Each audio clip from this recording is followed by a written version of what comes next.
Uh, Dr. Megan, can you hear us?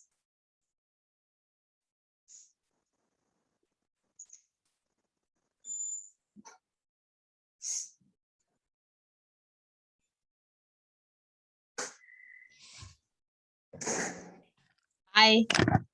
Hi, Very Dr. glad you called me, Megan. Vanilla. I had the time half an hour wrong. Oh, no problem. Thank you so much. Usually what we do is like it's 7 p.m. now. And for more participants to join, we just wait for 5 minutes and then start the session. Is that all right with you? Yeah, and I just sent you something to introduce me and the slides in case. Yeah. Meanwhile, I'll back. download that. Thank you so much. Just give me 2 minutes. I'll be back. Thank you. Hello, dear participants. Nice to see you all. Usually our participants are always so quiet. So today, I think Dr. Megan is going to make them speak.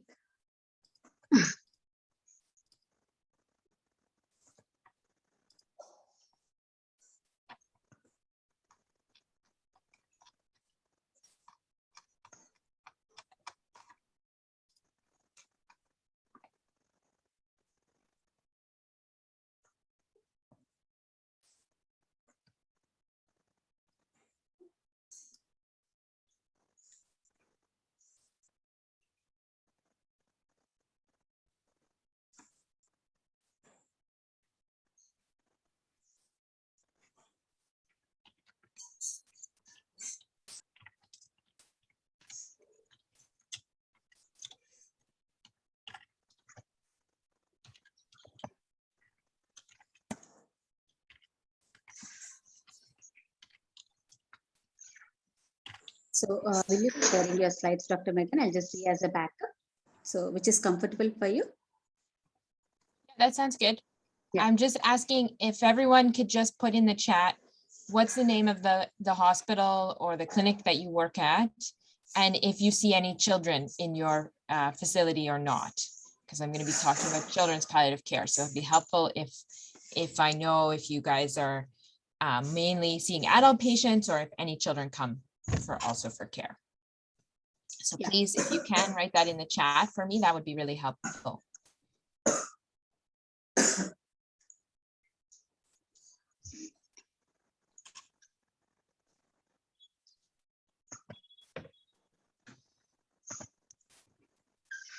So there is a question from Dr. Megan. So requesting all the participants to please introduce yourself in the chat and then please tell her like whether you're working like in which hospital and do you regularly see children.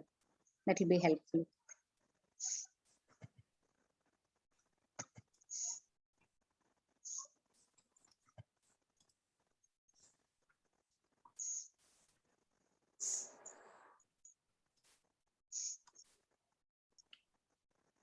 Actually, we are going to have our DNB inspection tomorrow.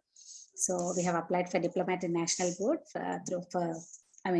to NBE, and we have whole lots of work to do, making arrangements. So I just reached home just 5 minutes ago.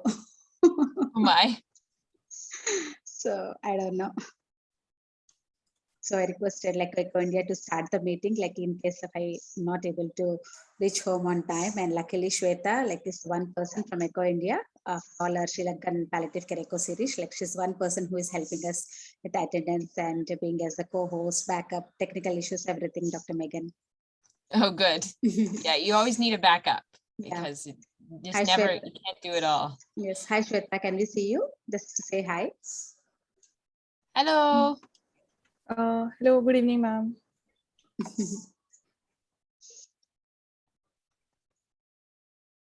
So again, please, if you can in the chat, just tell me where you're working.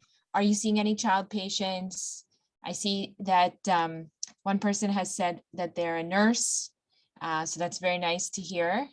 And be very helpful for me. You know, this is my first time meeting you all. Probably not the last, but first time for today. So I'd like to get to know everybody a bit. And I think Vanilla will be giving a bit of an introduction of me in a minute. So. Yeah. So I think now it's 7:05. Let's wait for more participants to join whenever they would like. So good evening once again. Good evening one and all. This is Vanilla, Program Coordinator from Hyderabad Center for Palliative Care. I see only 10 participants joining the session. So requesting to tell your friends if you have a separate WhatsApp group to ask them to join as soon as possible, because as you all know, like if it is 7:20 or 7:30, like before 7:30 they have to join, or else it'll be very difficult for them to get the attendance for this session. And another thing is requesting all of you to please rename yourself. And if you have any questions, please put them in the chat box. We'll always read them for you. And you have any questions in the middle of the session, you can always raise your hand, and it will be very easy. Let's make this session as an interactive session. And welcome, Dr. Megan. I would like to introduce to all of you today's very esteemed, one of our very esteemed faculty and international faculty, Dr. Megan Doherty. So a bit of introduction about Dr. Megan. Dr. Megan Doherty is a pediatric palliative care consultant physician with the palliative care team working at Children's Hospital of Eastern Ontario and Roger Nelson House, a pediatric hospice in Ottawa, Canada. She is the program director. She's the program director for the fellowship training programs, and her interests include developing pediatric palliative care educational programs with a focus on serious illness communication training. She also directs the pediatric palliative care program of Two Worlds Cancer Collaboration Canada, which is one of the organizations doing this course, and supports palliative care delivery in humanitarian settings by working with Doctors Without Borders. So welcome, Dr. Megan. It's really great to have you with us today, and over to you. Thank you very much, Vanilla, and I'm really happy to be with you and excited to be talking to you today. So I'm just going to share my screen. Here we go. Oh, no, it didn't work, did it? Did it work? Yes. Yeah. It worked. It's visible? Yes, Megan. Yeah. Okay, so like Vanilla said, I'll be talking about palliative care for children today and hoping to give you a little bit of an introduction to the topic. And I know that most of you are probably not pediatricians, and so I tried to prepare and think about what we can do, even just with a little bit of extra training on pediatric palliative care for those who are not pediatricians, who are not palliative care specialists. So, and again, like Vanilla said, if you have any questions, please write them in the chat so I can see them right away, and I'll try and answer them as soon as I can. So I think there's 4 important things we should talk about today, just to define what is palliative care for children and when to start that palliative care, which children we should be giving palliative care to, because it's a little bit different from adults in terms of the types of diseases that children have, and what we can do to really help a child when we give them palliative care. And these are things that you can do, you can take now into your practice. And if you see a child, you'll know now, okay, how can I help this child and their family if the child has a serious illness? And, you know, I've given many of these courses, like Vanilla said, in Bangladesh, in the Rohingya refugee camps, working with doctors all around the world. So these are not just things that we do in Canada or in India, but they can be done anywhere, just with very simple approaches and simple medications and supports. So what is pediatric palliative care? And this is a picture of one of our patients in Hyderabad. So it's very nice to show her. She has cancer, and you know, for her, palliative care included preventing and treating her symptoms, physical symptoms, providing psychosocial, spiritual support. And we know that palliative care for children is for children who have life-limiting or life-threatening or serious illnesses, and we'll talk about what are those illnesses. And it's not just for the child, it's for their whole family, because the child is not existing without the rest of the family around them to support them. So we know we have to support the child and the family together.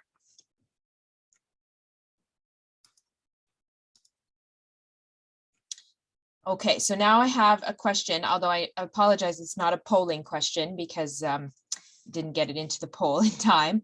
But when is the best time for palliative care to begin for a child with a life-threatening disease?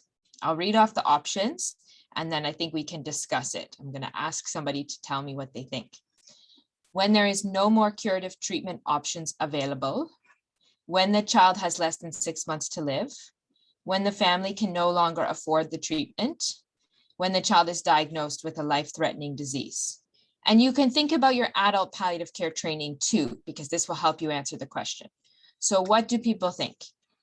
A, B, C, or D? And I'm going to call on somebody to help me share what they think.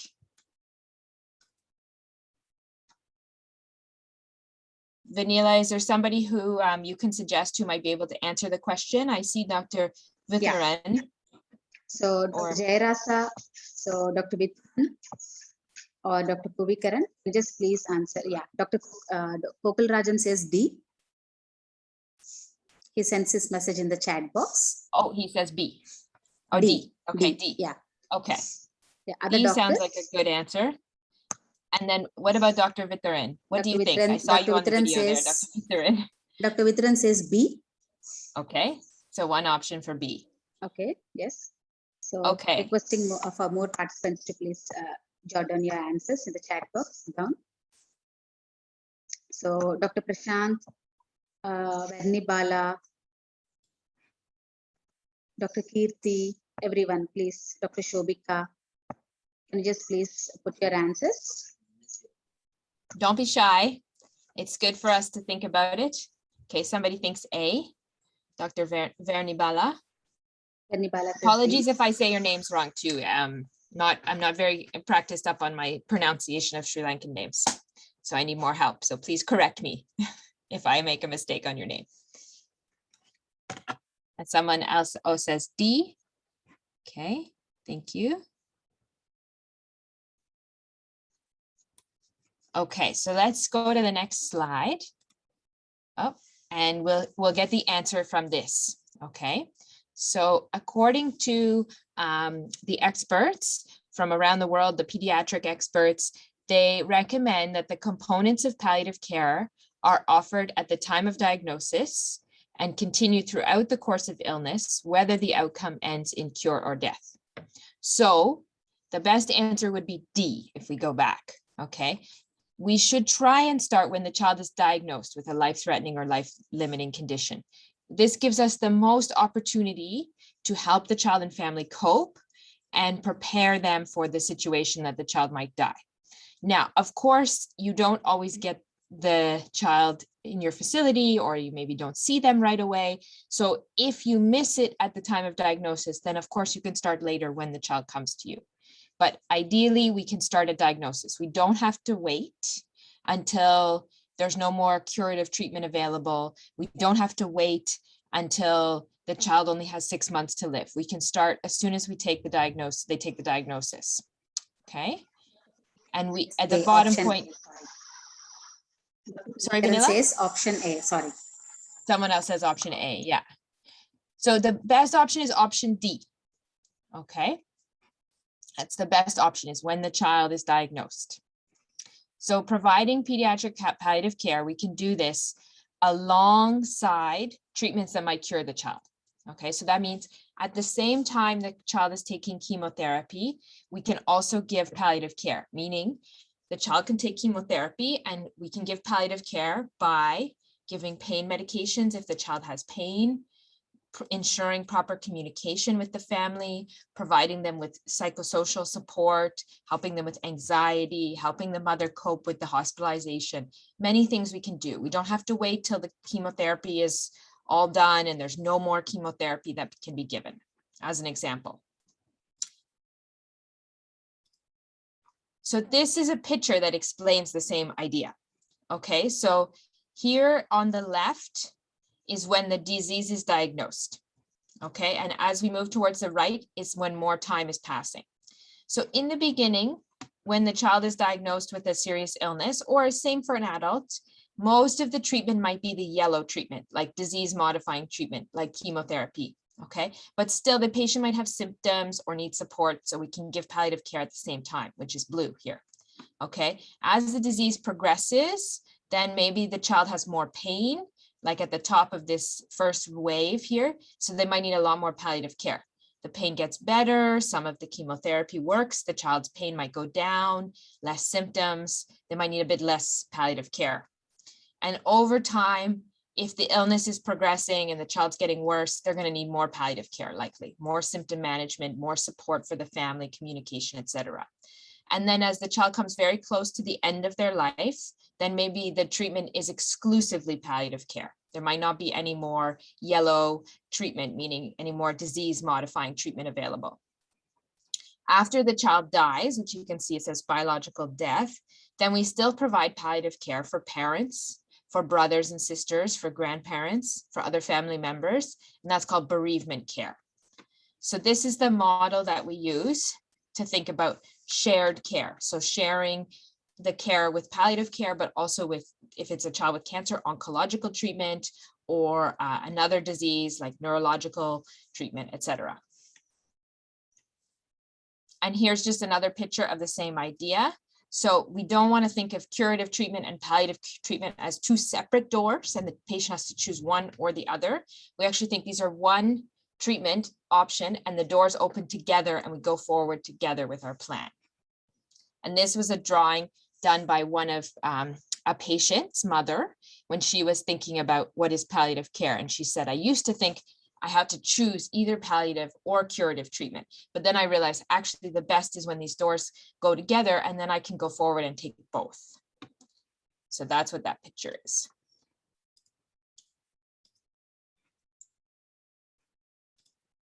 And here's another idea that it really is the idea that we want the patient and family to live and enjoy life as much as possible, right? We can't always fix the underlying disease problem, but we can improve the quality of life. We want to connect children to their family and friends. Children especially want to be at home or in a safe place. They really don't like being in hospital. So we try and allow them to be at home as much as possible. The children want to be with their parents. That's very, very important. And then we like to ensure that children can do activities they enjoy. So for children's palliative care, we have to think about playing, about songs, about arts and crafts and things that children enjoy doing, because otherwise children become very anxious and depressed, and we need to make sure we support them. So let's talk about some myths about palliative care. So myths are things that are not true, okay? So one thing that often happens is that in medicine, we say nothing more can be done. We tell this to the parents, okay, he has cancer, we've given all the treatment and nothing more can be done now. But what happens when we do this is that the parents feel that we're giving up. They feel like we haven't, they're still, we're sort of abandoning the child. And we as doctors and nurses, we feel that we failed the patient because we feel like we have nothing else we can do for them. And I would say that this is a myth. We always have something more we can do, okay? Even if we can't give more chemotherapy or we can't give more treatment for the disease, we can always do good pain treatment, symptom management, and support for the family by continuing to connect with them, call them on the phone, our counselor can provide support to them. So we shouldn't say this. We should not say nothing more can be done. Other myths, we've talked about this already, but the idea that palliative care can only be given when there's no disease, more disease-directed treatment. That's not true, right? We can give palliative care and potentially curative treatment or disease-directed treatment. We can do these at the same time. Palliative care does not make people die sooner. So people think, oh, if we give palliative care, the child will die sooner, but that's not true. Palliative care, people sometimes think must be given in home or in the hospital. But we know palliative care can be provided in any setting. It can be in the hospital, can be in other facilities, can be in a hospice, can be in the home. So let's talk about what happens if patients with advanced cancer have palliative care from the time of diagnosis. Like I said, the best time to give palliative care is starting from diagnosis, right? So if this happens, what happens to the patients? Do they have no change in mortality, meaning they're going to die whenever they're going to die? Their patients will die sooner if we give them palliative care at the time of diagnosis. Patients will live longer, or there's conflicting evidence. We're not sure. What do you think? Let's have everybody write in the chat. A, B, C, or D. So if we give palliative care at diagnosis, how does that change the patient's prognosis, basically? No change, improves their prognosis, they live longer, or they die sooner. What do you think?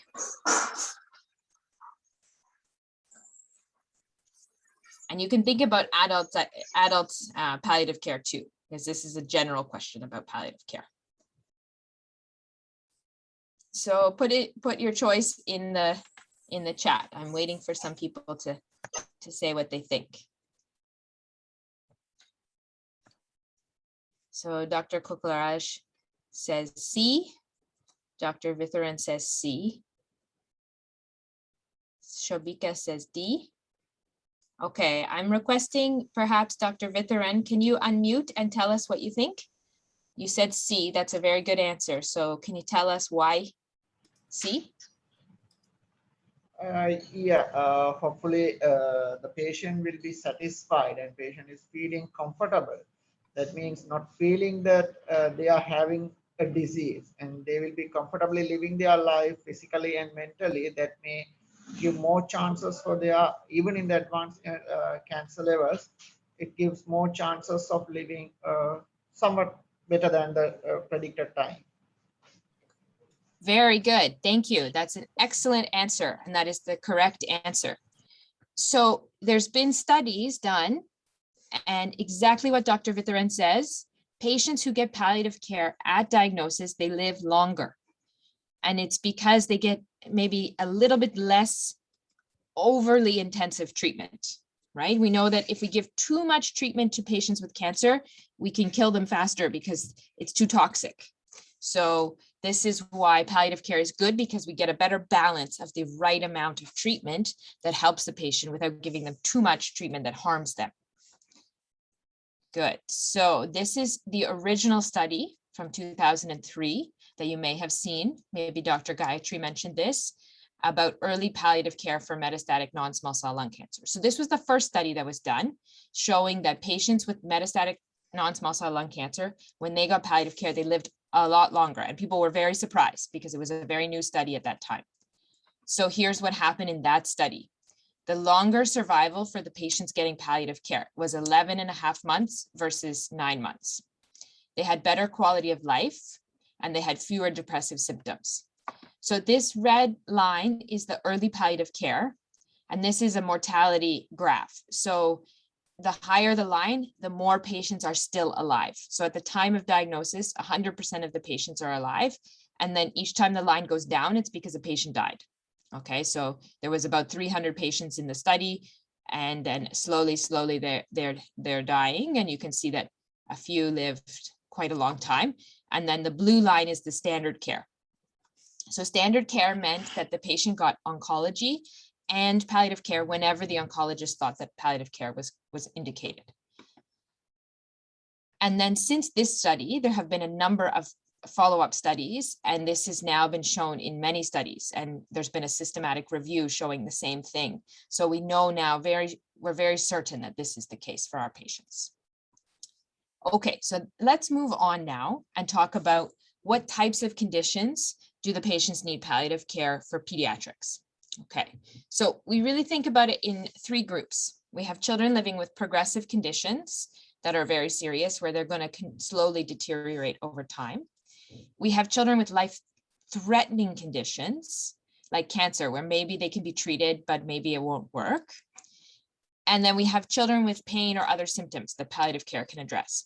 So sometimes in pediatric palliative care, you might get asked to see patients and give advice about pain management, even if the child doesn't have a life-limiting or life-threatening or progressive illness. For example, patients with burns. Okay, sometimes I get asked to give advice about pain management for patients with serious burns, even though they're going to get cured from, they're going to heal from the burns, but still okay, we can give pain management advice to those patients. They often need our help. If we look at the total patients who need palliative care around the world in children, It's very different than adults. These are the conditions that children have. 25% have congenital anomalies who need palliative care. About 15% have neonatal conditions. Those are the biggest groups. And you can see cancer is quite small. It's only 6% here. And then other things are small too. HIV is 10%, meningitis is 12%, malnutrition is 14%. So we'll talk more about this in a minute. Sometimes we divide the children up into these 4 categories. So I'll go through these 4 categories. This is quite useful to understand. So category 1 is life-threatening conditions. Like I said, things like cancer where there's curative treatment available, but the curative treatment might not work. So the biggest example is cancer, right? Sometimes congenital heart disease or acquired heart disease is in this category, like maybe they could have a surgery for their heart problem, but maybe they can't get the surgery. Some infections like meningitis, malaria, multi-drug resistant TB. Again, there's potentially curative treatment, but sometimes it doesn't work. Organ failure, if they have liver failure, kidney failure, some blood diseases like thalassemia or sickle cell disease, they can be supported, and prematurity. So extremely premature babies should get some palliative care because it's very challenging to cure them. This is what it might look like if the patient has a potentially curable pediatric cancer. This is their disease trajectory. So at diagnosis, they're here. They might get sicker. When the line goes down, it's the patient getting sicker. Then they might get some treatment, like might get chemotherapy, and they might get better. They might go into remission, but then maybe they have a relapse. They might get more treatment, but then they may die. Okay, so this is just to think about how their illness might progress. Different than adults often, right? Okay, so then there's another category of patients called category 2. So in these patients, there's a long period of treatment, which aims to prolong life, but we still expect the patient will have a premature death. Okay, these are mostly genetic conditions that are degenerative. So examples you might see is like cystic fibrosis, which is a degenerative lung disease, muscular dystrophies, spinal muscular atrophy, type 1, chronic or severe respiratory failure, severe immunodeficiencies, and HIV/AIDS potentially is in this category. It's not, it depends on how much treatment sometimes a patient gets, right? If they have HIV, they could potentially get a lot of treatment and be well for a long time, but we still include them in case that's not possible for the patient. So these children, their disease trajectory looks more like this sometimes. They get diagnosed and they might be well for a long time, right? If they get diagnosed with spinal muscular atrophy, at first they might not really have much symptoms, it might be okay, but then they keep having these dips where they get very sick. They might get pneumonia because they have very weak ability to cough. They get treatment for their pneumonia, they get better, but then they get another pneumonia, they get worse again. And over time, these dips get much bigger. And then one of those dips, they die because the dip is so far down and they can't recover. So this is a different type of treatment. So sometimes when you start palliative care, at first it's very minimal involvement. And you think, oh, why am I being involved? Because the patient's stable. But at some point they will become unstable and they will need more palliative care. Category 3. So we have some conditions in pediatrics that are progressive and they don't have any curative treatment options. Okay, there's essentially no treatments that will change the progression of the disease. So examples would be trisomy 13, trisomy 18. These children have genetic inborn problems. They have underdevelopment of their respiratory centers in their brain. So they develop central apnea. You can't really stop that. There's no treatment for that.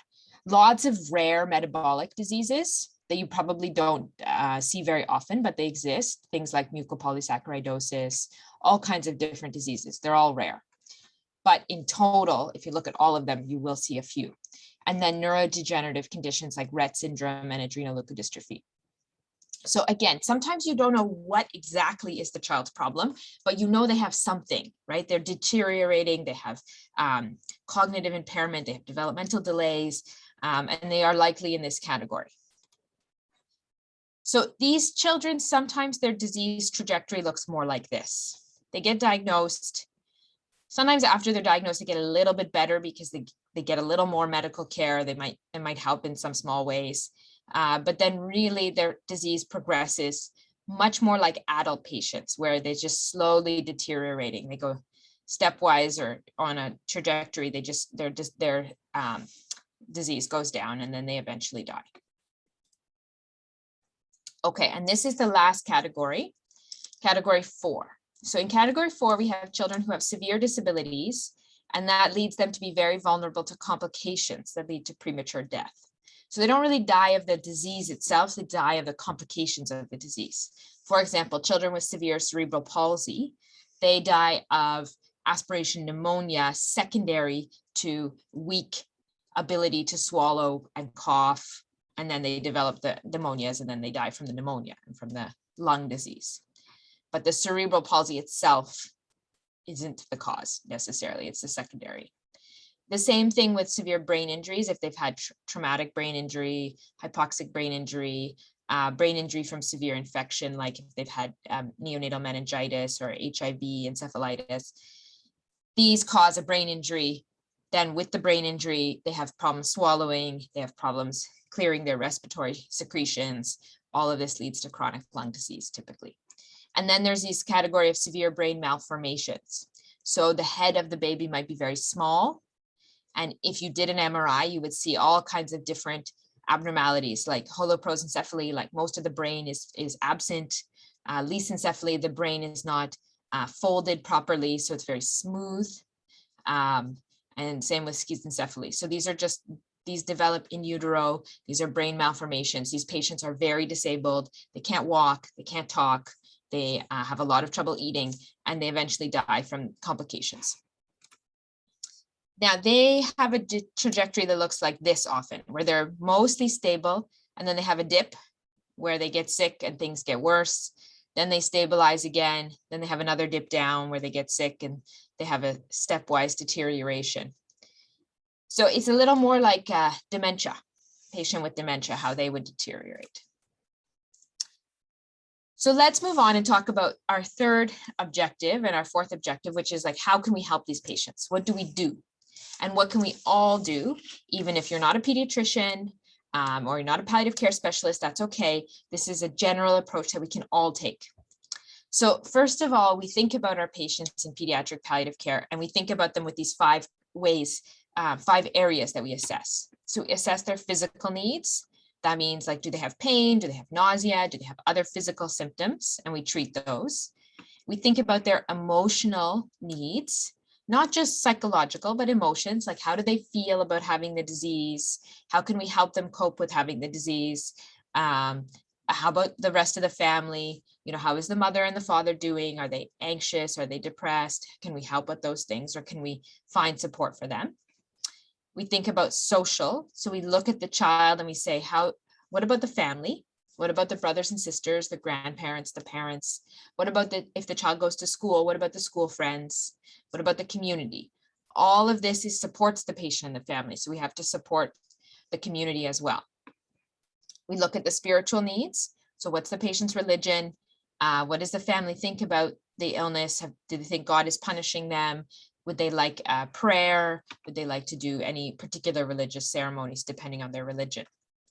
And then lastly, we think about trajectory. So trajectory means we as physicians and nurses, we think about, okay, what's the patient going to need in the future? You have to anticipate. That's part of palliative care, is planning what the patient's progression will be, and then making a care plan that, you know, helps them with things that are going to come in the future. So that's part of our job in palliative care. And again, this is just showing, this is a diagram showing how we all share responsibility to deliver palliative care. So we have at the top of the pyramid, specialist level palliative care, pediatric palliative care. So if you have a patient who's very complex, they might get to see a pediatric palliative care specialist or a palliative care specialist or a special pediatrician who has some specialist knowledge. But most of the triangle here and most of the patients can just have a palliative care approach where we all do some palliative care. primary care physicians, family medicine, pediatricians, adult palliative care, oncology, all of us can take a palliative care approach. And I'll tell you, that goes back to the slide before.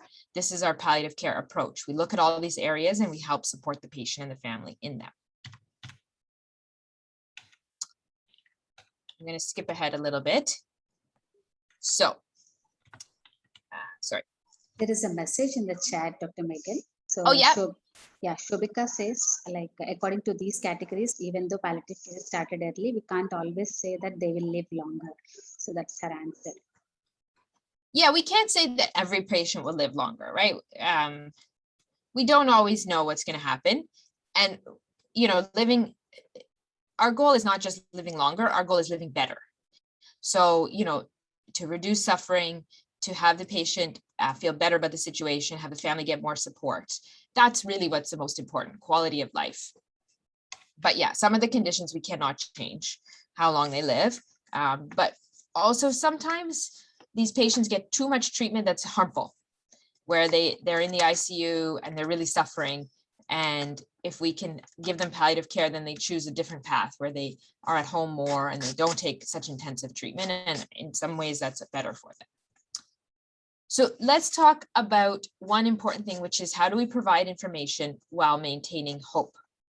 Because one thing we often worry in our patients, and many of us worry about, is that if we tell the patient honest information, or we tell the family, if it's a child, we usually talk to the parents, right? So if we tell the parents honestly what is happening, won't they give up hope? And, if it's an adult patient, won't they give up hope? The patient will give up hope and die sooner. So I have to say that this is a myth that the patient will die sooner. We know that we can provide hope and we can support the patient's hope, but by giving the information that the parents want to know. So we want to give clear and honest information to help guide their hope, and it helps them understand and be grounded in the reality of the situation. So this was a study done in the US, but it's a good study, and I think it would apply in all situations, including in Sri Lanka. So in this study, the study was called Communicating Honest Information About Prognosis Does Not Take Away Hope.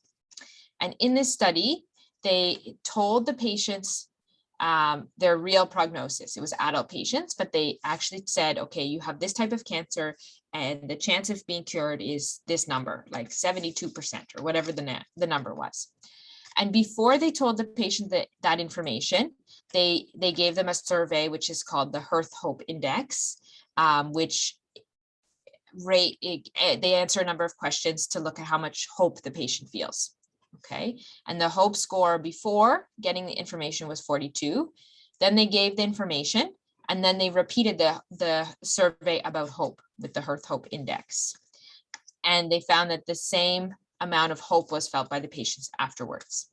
So this is really just to show that hope is not affected by honest information about the prognosis. Hope is kind of like an internal thing that we all have. And it doesn't seem to be affected by prognostic information. So I think that gives us the idea that we do need to tell the patient, the family, what they would like to know. And usually I say, well, what do you want to know about what's happening with your child? What do you already know? And what information would you like from me? And then I make sure that we all know the same things. If we look at a palliative care team, here is an example. This is our team. I'm giving the example from Bangladesh of a pediatric palliative care team that works with children in urban slum. Okay, so in our team there, we have the patient and the family at the center.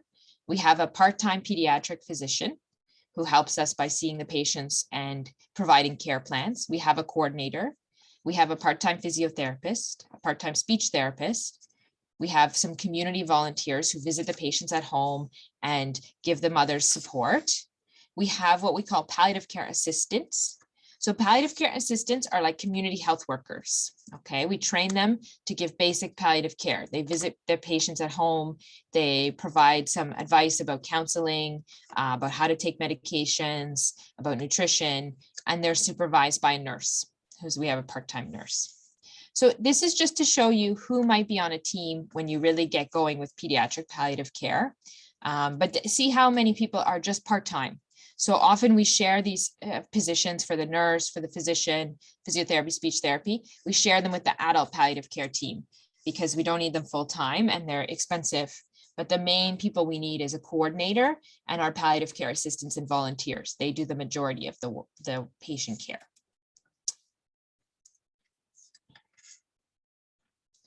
So if we look at children, and you're probably wondering, well, what is the differences with the symptoms that children have? So we know that the common symptoms that children have in the end of life phase, when they're coming close to the end of their life, are here. So the most common symptom is not pain, it's not nausea, it's fatigue, physical fatigue. The vast majority of patients feel very tired. Then the second one is pain and poor appetite. Then nausea, vomiting, swallowing problems, constipation, and shortness of breath. So we need to know this because we need to counsel the patients and the family that this is normal. This is what happens to children who are very sick. They get very tired, they're very fatigued. And then we need to manage pain. Appetite, we don't have a lot of medicines that help with appetite. And I think appetite is more a symptom of what's happening in the child's body, that their body is shutting down, that they are coming close to the end of their life. So we don't give medications for this. We counsel the family and we just encourage the child to eat whatever they feel they would like to eat. And I think many of us feel nervous to use opioids in children for pain, but we know that these medications are safe and effective when they're used by someone who's trained. And we don't really have time to fully go over all of pain management for children today, but just to say that we use opioids, we use morphine, the same way we do in adults, we use them for children.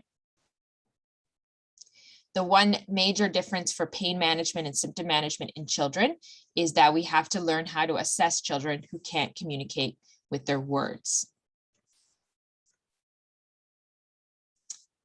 And like I was mentioning from the study or from the program that's in the slum in Dhaka and how that slum program cares for children who need palliative care, we developed that program because we know that home-based care is preferred by many families. Families prefer to stay at home. It's cheaper, it's less stressful. They don't have to worry about working. They can continue to go to work. They can look after their other children. They can have home-cooked meals. So when we do home-based care, we have our team visit the child and the family at home, provide the symptom management and the end-of-life care at home. And this is all possible. And I want to emphasize that many of the teams can be led by CHWs, meaning community health workers. So it's very possible to do this in a very simple way. So we have telephone support and visits from doctors and nurses, but we have the main visiting people be the community health workers, and we just train them in extra palliative care. And if the care becomes too difficult at home, we can always have the child be brought to a hospital or hospice for end-of-life care. We always want to give people that option if that's what the family prefers. And so it's ideal if you have home-based care and then have a hospital or hospice or both where the child could come if they need more care. Here's some pictures showing some of the palliative care services that can be provided in a very basic environment. So this is in the slum in Dhaka. This is the pediatric doctor checking one of the patients on the left and doing pain and symptom management. Then this lady in blue, the ladies in blue are palliative care assistants. They're the community health workers. And this one, she's doing some physiotherapy with the mother, and the little boy is learning how to strengthen his legs there. Down here, you see the little girl in the wheelchair is getting speech therapy from the speech therapist, and her father's there with her, helping her. And then there's a little center where the children can come who have palliative care needs, and they can have play therapy and developmental stimulation. There's toys and games, and the palliative care assistants open the center several times a week.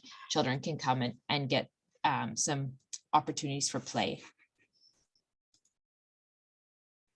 Here's some other services that you often need to provide when you're providing palliative care in very simple environments. So usually you have to support all the medicines because the families can't afford to pay for the medicines. We also give food bags. So we give food to the whole family because the families, if they can't afford food, then they don't really that's their primary need. So they have to have food before they can think about anything else. We give some financial support so that families can do some diagnostic tests if it's needed for the child. For example, maybe one child needs CT scan or some blood work just to figure out what's going on. So we would help them with that. Support for rehabilitation. So I know Dr. Spandana will talk to you more about cerebral palsy, but there's some specialized cerebral palsy programs. So often if the child is eligible for that program, we might support them to go to it with their mother. And other supports are things like gifts for different festivals, winter clothing, blankets. It gets very cold in Bangladesh for just maybe 1 or 2 weeks in the winter time, and nobody has any heating in their home. So we give some warm blankets, and we also support the siblings, meaning the brothers and sisters, for their education. Because sometimes if the family spends all their money and their energy on the sick child, then the brothers and sisters don't get any support. And we also emphasize to the family that's important that the children, other children in the family, go to school. So we encourage that and support that.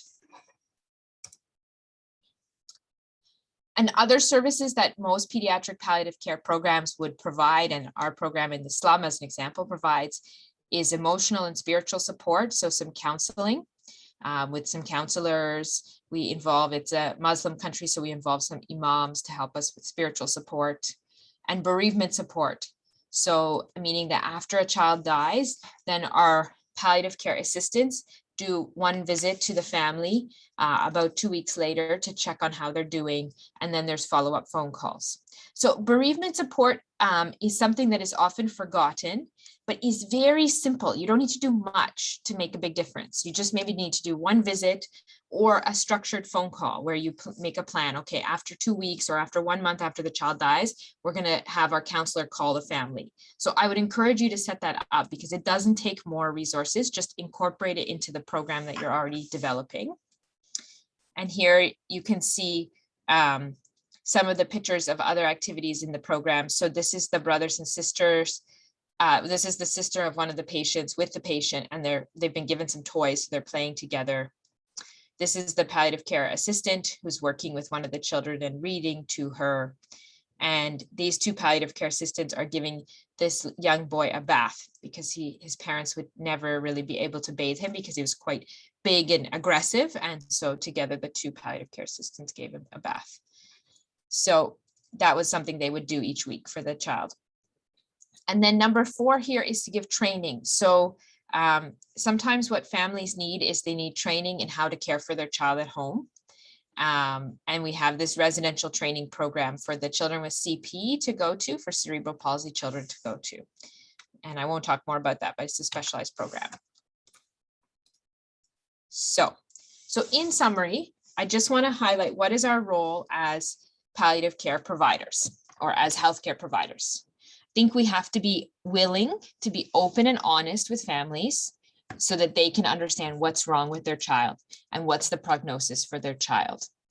And we can explain it using those curves, right? Showing, that's a good thing for us to have in our mind. Okay, for this disease, I think the child's going to progress like this, and explain that to the family so it's clear to them. We can use the integrative approach, and integrative means that we integrate palliative care with potentially curative treatment or treatment that improves the child's condition.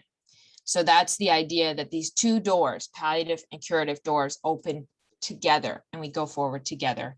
And that means recognizing that we can start palliative care at the time of diagnosis and any point after that, whenever we find the child in our clinical work. And then we talked a little bit about pain and symptom management to ensure the child receives the best treatment for their suffering. And that needs a little more training if you're going to be able to manage some of these children. So in summary, we cannot add days to their life, but we can add life to their remaining days. And we talked about what is palliative care for children.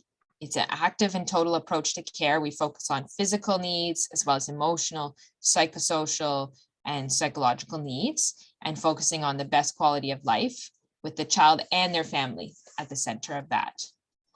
And we talked about who qualifies for palliative care. So it's all these different children with many different diseases, but these are life-threatening or life-limiting progressive conditions. And how palliative care can help these children is with pain and symptom management. I talked a lot about emphasizing about home-based care as an option. And again, looking at all the areas, emotional, social, and spiritual support for children and families. And then I did give a list, and Vanilla can maybe circulate this with the slides. You can send them after, Vanilla, on other trainings that you can do if you want to do more training on pediatric palliative care. At this website, the International Children's Palliative Care Network, there's an e-learning program on their website, and this is free, and there's 9 courses, and they each take maybe a couple hours. And if you complete the course, you get a certificate, and it's a certificate from the University of Wales. So it's actually a very official certificate. So I recommend that. There's a course on introducing palliative care, palliative pain management for children, symptom management for children, and all of those are really good courses. We are going to run an introductory pediatric palliative care echo course, an international edition, in October. So we can circulate the information about registering for that course once we open the registration. And then we do have a lot of videos online already on YouTube that we've made over the past few years about pediatric palliative care. So we have a basic series, we have 10 videos, and then we have an advanced series with 27 videos on all the different topics in pediatric palliative care. So you're welcome to look at those, but they don't have any, they're just watching videos, so it's a bit boring sometimes. So I would really recommend the International Children's Palliative Care Training. And again, we'll send you the information. If you want to register, we'll have this course in October, and that course will have 6 sessions. So it's a nice short course that you could join if you were interested. So maybe now we can go for any questions or comments from any of our participants. I see we have a number of participants now joined.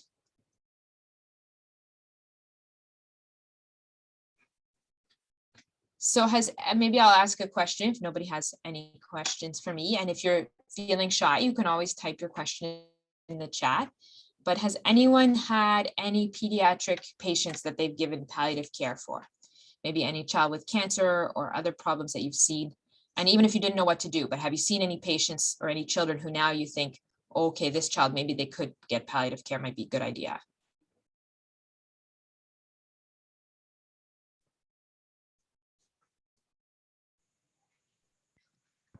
In the child condition, that how to assess the pain level?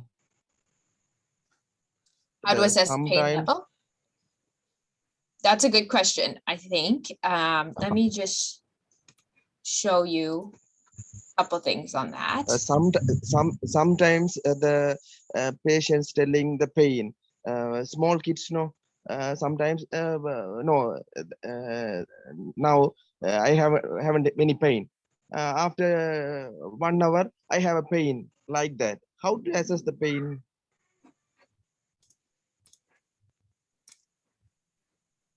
That's a really good question. Thank you for asking that. So we know a few things about children. They are definitely harder to assess with pain, no question about it, but we do have a few good tools that we can use. So we would usually use a tool called FLAC. Sorry, I'm just trying to get it to show it to you on the screen. And the FLAC tool looks at 5 different things, and each letter in FLAC stands for one thing. So face, arms, legs, cry, and consolability. I'm just getting it for you here. Let's show you.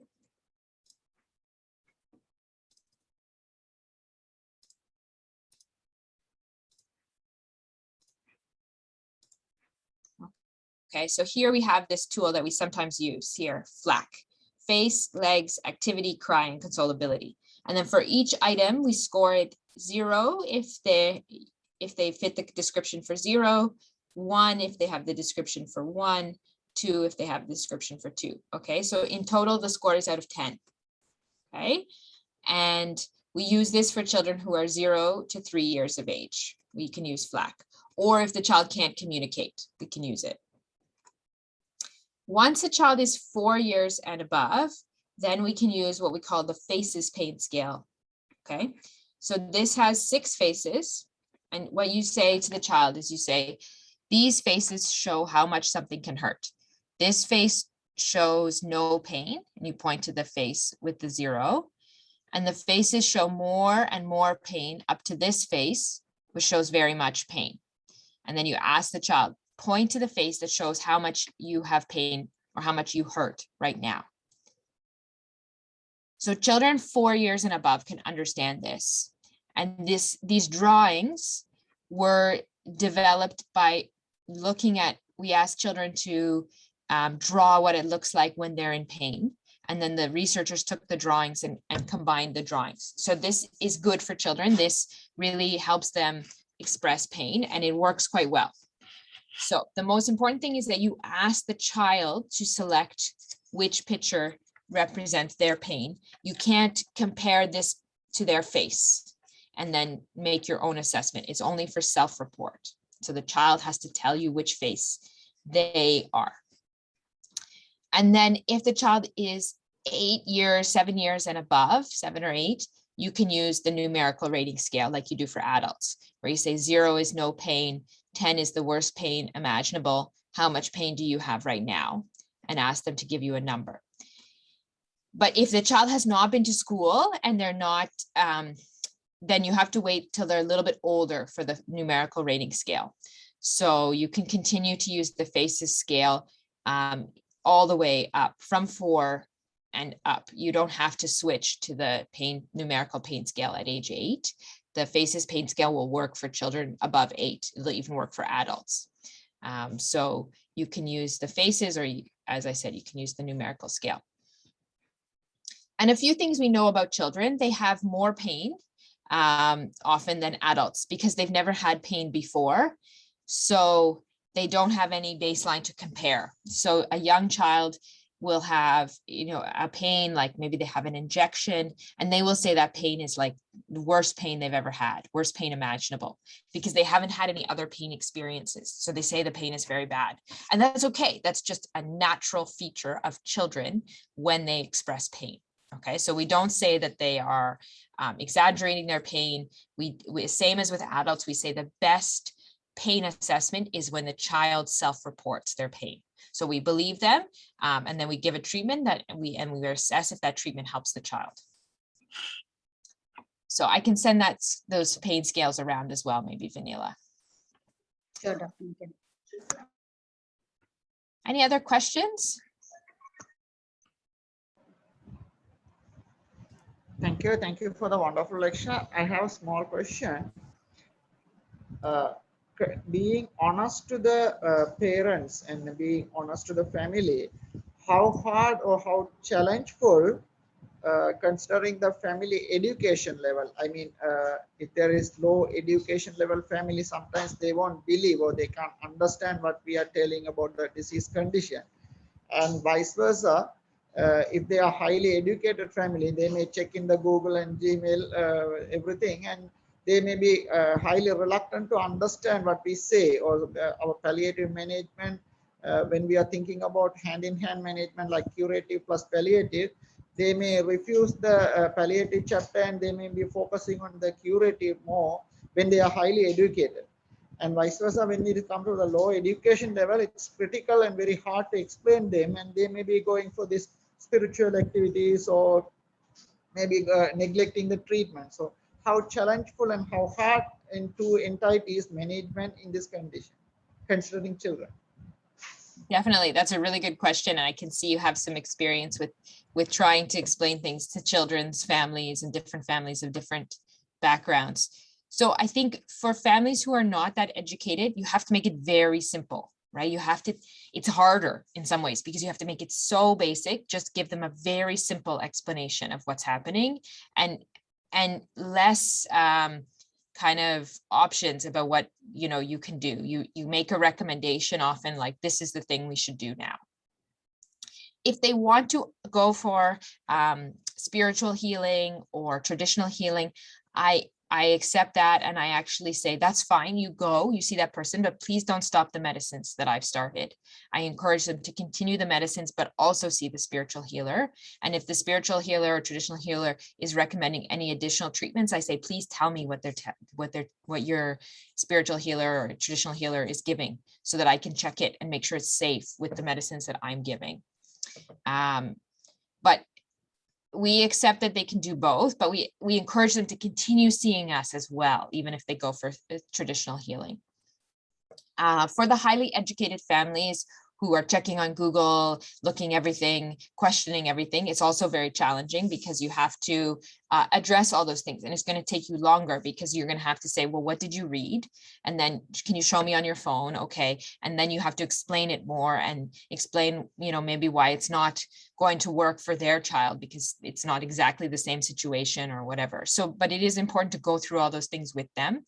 Again, you can encourage them to go for a second opinion if they want it. They may be going and seeing many hospitals, but say, please don't stop taking the medicines I've recommended. It might be medicines for pain or symptoms. The child really needs those medicines. It's very important. And then for those families, you can emphasize that the palliative care is going to improve the child's chance of being cured. Right? We know that if we give palliative care with curative care, we might improve the chance of survival because the child is getting more the right level of treatment. So encouraging them that this is, palliative care in combination with curative oncology treatment is standard of care now in developed countries, that we would not think it's acceptable to just give curative treatment without also giving palliative care, because we know that it improves survival. So we think it's part of the standard treatment now. So you could emphasize on that point as well. And I see Dr. Spandan has joined, so maybe she can offer some more points. Hi, good evening, everyone. Hi, Megan. You look a bit tired, Megan. Hello, everyone. Yeah, that is the exact situation that we face in Hyderabad too, in India. And the well-educated families, the one who have met many, many doctors, they come and tell, oh, doctor, we don't want you yet. We still want to be with the oncology team or the other doctor. So that is when we explain that your doctor, your primary doctor is going to be your primary doctor. And what palliative care team is going to be an additional layer of support, an extra layer of support. And we will be in the background and we will coordinate things. Sorry, Dr. Spandana, there is a lag. For a while, can we turn off your video? Dr. Spandana, I kind sorry. of reduce the... Yeah. Okay. Okay, if my audio is better, then I'll continue. So we say that we understand your concerns, and as Megan has said, we definitely have to address those in the long run. But it is more about when they're taking the primary treatment, the curative treatments, it is us going hand in hand with them and not saying that we are a replacement for them. So this is just an additional service when they're receiving the curative treatment.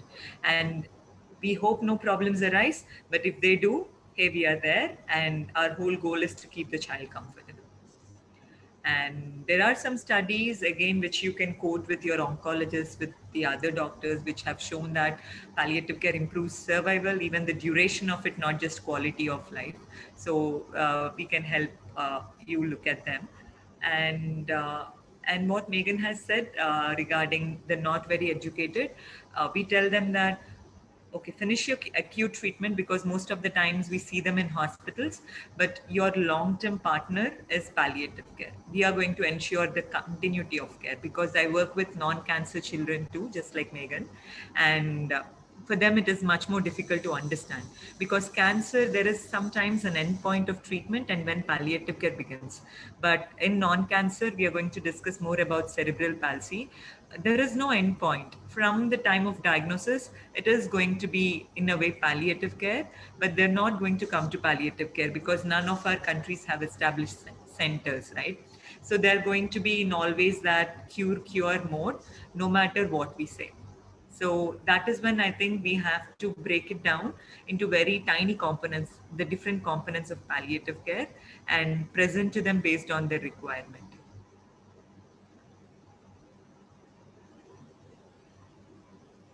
Vinila, was my voice okay? Yes, yes, absolutely. Okay.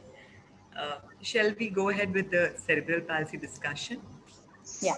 Dr. Megan, are you just going to stay back with us for some more time? I can stay if you, yeah, I have to run and see my patients, but maybe I'll rejoin in about half an hour after Sure. Spandana's talk. Is that Yes, okay? yes. For the Yeah, discussion. Absolutely I think fine. that would be great, Megan, if you can join back for the discussion. Thanks Okay, a I'll lot. be back in a bit then. Thank you, Yeah. everyone. I'll see you in a Thank you. little minute. See you. Bye-bye. Yeah. Spandana ma'am, for a while, can you just turn on your video? Yeah. Hi. Yeah. So good evening once again. So we just finished our bit of overview and introduction to pediatric palliative care. I know this 1 hour is not enough to understand everything about pediatric palliative care. And we have our next speaker, Dr. Spandana Raila. It's really great pleasure introducing her. Dr. Spandana Raila is a pediatrician by profession. She has done her MD in pediatrics. And then madam has also completed, she did 1 year clinical fellowship in pediatric palliative care with us in Hyderabad. And she's working as a pediatric palliative care consultant. She heads the pediatric palliative care program in Hyderabad, like where she sees cancer pediatrics, non-cancer pediatrics. And apart from that, like today, Dr. Spandana is going to discuss a bit about cerebral palsy in pediatric palliative care. So it's really great to introduce to all of you, Dr. Spandana. She's like very good friend of mine, and also like we both are colleagues. We are from the same place. Over to you, Dr. Spandana. Thank you. Thank you, Vinila. You saw me smiling, right? Because Vinila and I meet every day. And as she said, she's a wonderful friend. And she's the one why I came into palliative care, because she was the one who answered the phone of me trying to join palliative care. So you are in good hands. You have a wonderful program coordinator here. So it's great. And yeah, and my background is pediatrics, and I really like working with children. I'm sure many of you like children, but it is very, very difficult to work with children with palliative care needs. How many of you, if you can raise hand in the options, if you can, how many of you, let me switch off the video. Yeah. Vinila, did you say Thank you. something? Sorry. Yeah. There's a complete lag in your Oh, voice. sorry. Yeah. Sorry. How many of you work with children was my question. No one? You can put your answer in the chat. Okay. Participants requesting you all to just type your answer in the chat box for the answer to Dr. Spandana's question. I don't think any of them is working exclusively with children. Okay. Yes. Okay. How many of you work in the community? In the sense that not just hospital setting, but also you go and see them and come back. Anyone in community, working in community settings? Requesting all the participants to turn on your video cameras and just participate in the discussion. All your video cameras are off. So it will be nice if you all can see you, the faculty can see you, so that we can make this session interactive. So please type your answer in the chat. Like Dr. Spandana's question is like, how many of you are actually working with children, or are you working in the community? So Dr. Vitharan says it's a mixed work setup. Okay.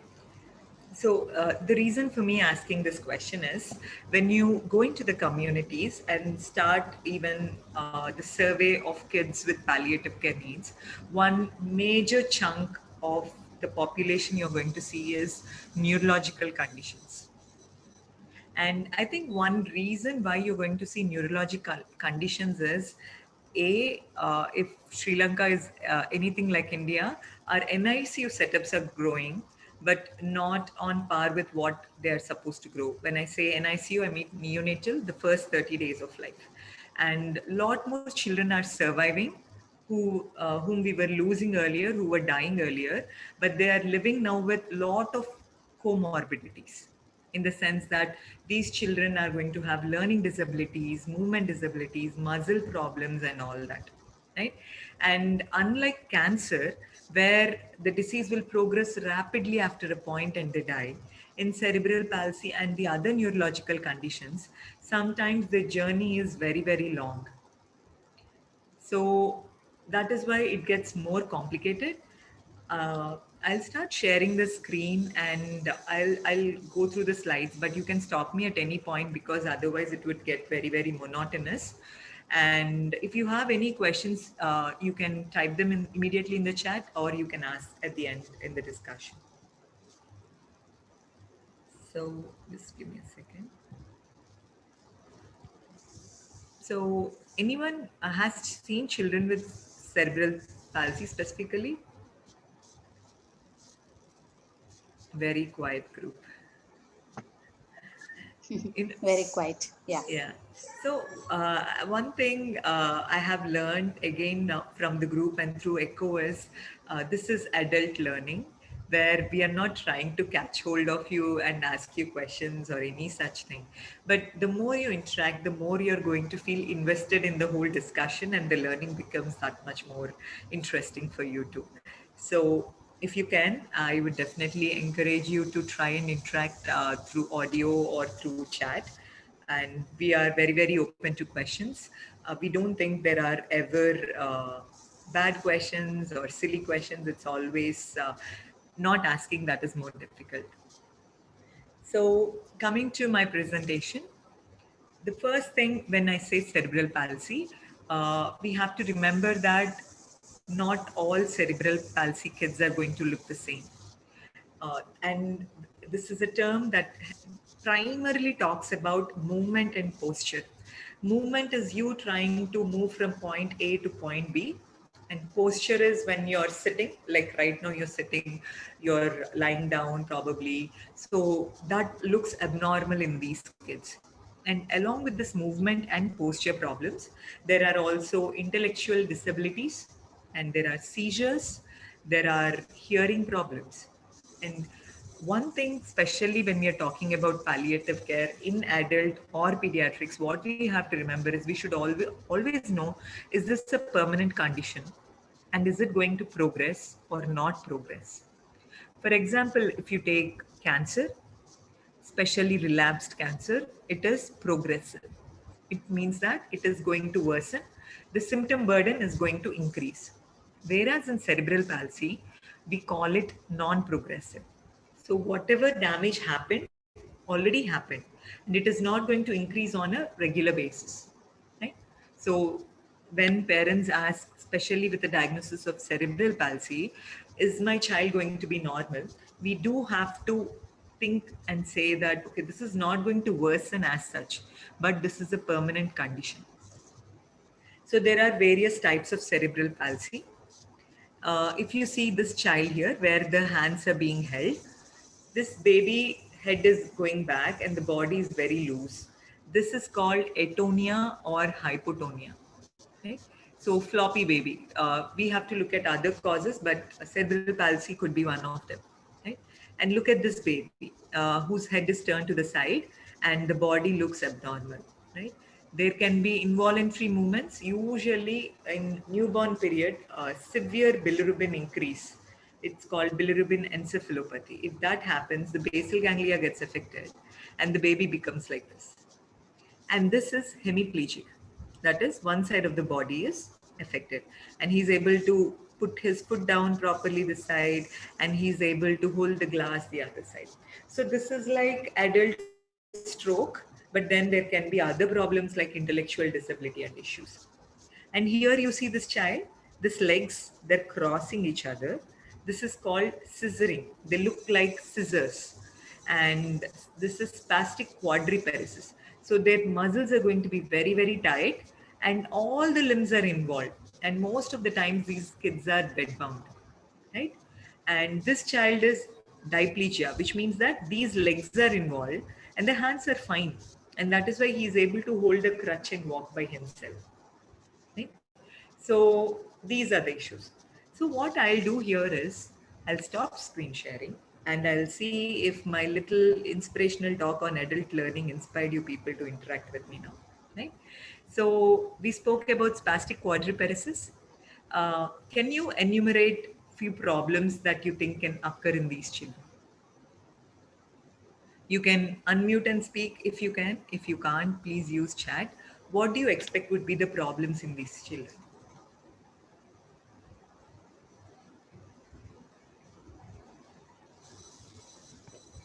Anyone, please? So Dr. Shobika says day-to-day activities will be affected. Yes, definitely. Sorry, it didn't appear on my chat. I think she's So I sent a direct miss. okay. Yeah. Yes, definitely. Day-to-day activities are affected. Can you think of some, Shobita? What would be the most important activities that could be affected in a child with cerebral palsy?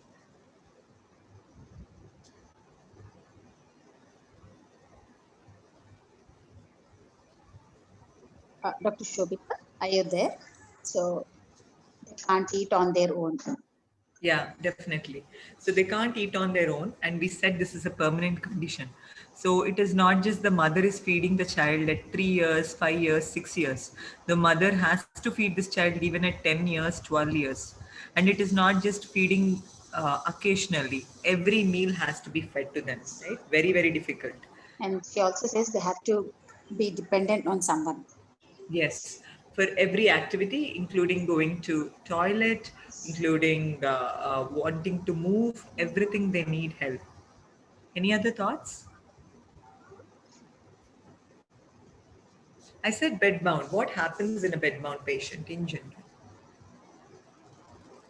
I want you to think that. I want you to do this exercise because tomorrow, if you see a child in the community, there are few things, especially that can be covered in palliative care, which we can do these small things and we can change a lot for the parents and even the child. Any So Dr. thoughts? Yeah, Dr. Shobika says in case of quadriplegia, they are prone to bed sores. Yeah. And she also says risk of infections are more.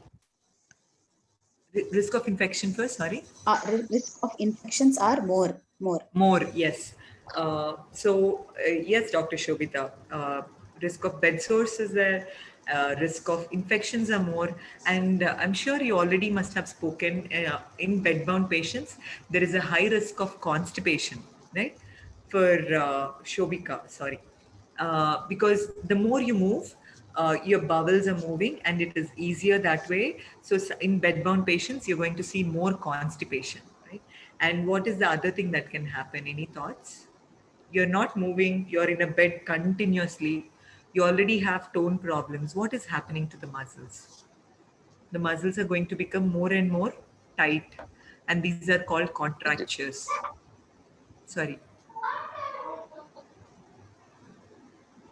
Okay. Sorry, I muted. Yeah. So what we do have to remember is these children are not moving, and if you're not going to do regular physiotherapy, they're going to be stuck in their body and the muscles are going to be very, very painful, right? And what else can happen? You people have said mother has to feed the child. Will the child be able to eat easily? There are so many problems in the brain, right? So the child is not able to chew properly, the child is not able to swallow properly. So the child can't swallow their own saliva and they're drooling and they're choking, and all this can happen in these children. And because they're not moving, what happens when we are not moving? Our bones become very weak, right? So there are easy fractures. When the mother tries to move the child in the bed, there is a fracture and there is severe pain. And all this can happen when we are seeing these children. So we'll go further, and this is similar slide showing which parts of the body are affected. So one thing we spoke about is cerebral palsy. The other things that we have to know, especially in pediatrics, is neurodegenerative conditions. So earlier the child was smiling, the child was laughing, the child was running, and there is one episode of fever or something, and after that child first forgot how to walk. Child stopped then smiling, child stopped making eye contact. This is called neurodegenerative conditions. These are progressive and the children are going to die. And then there are neuromuscular disorders. And these are Duchenne muscular dystrophy, spinal muscular atrophy. So the problem is within the muscles, right? So these are also other kinds of problems. And then genetic disorders. Looking at the face itself, you can say that something is different with this child, and most of the syndromes you can find out what they are with lot of genetic testing. They might not be available to us. And the last one is metabolic disorders. They can present at any age and they worsen over a period of time. So whenever you see someone who is bedbound and you don't know the cause, you have to think whether is it cerebral palsy, it is neurodegenerative, is it neuromuscular, genetic and metabolic. And symptomatic management might be the same, but to explain the prognosis to the mother and father, and even when they ask why did this happen, we have to know all this. So you're seeing a 7-year-old child in the community with cerebral palsy for the first time. So how do we structure our assessment and how do we manage this child? Any thoughts?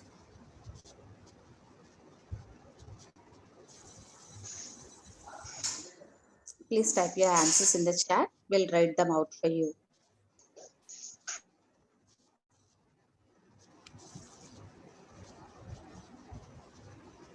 Okay. When you see the child, any patient at all, I think the first thing we all do is take history, right? And the next part is examination. And from the findings of history and examination, we formulate a management plan. Just the same thing will apply to this child too, right? We look at the history, we ask the mother the history, and most of the times the child had some problem during delivery, during labor, the labor is prolonged, or the baby did not cry immediately after birth, or the baby was delivered at home and the baby did not cry for 5 minutes, 10 minutes, and then the baby started crying. And these kind of history is usually present, but sometimes you might not find a cause too. So And Dr. Shobika also says first we should assess to see what type of CP it is. yeah, definitely. So that comes in the examination part, Shobika.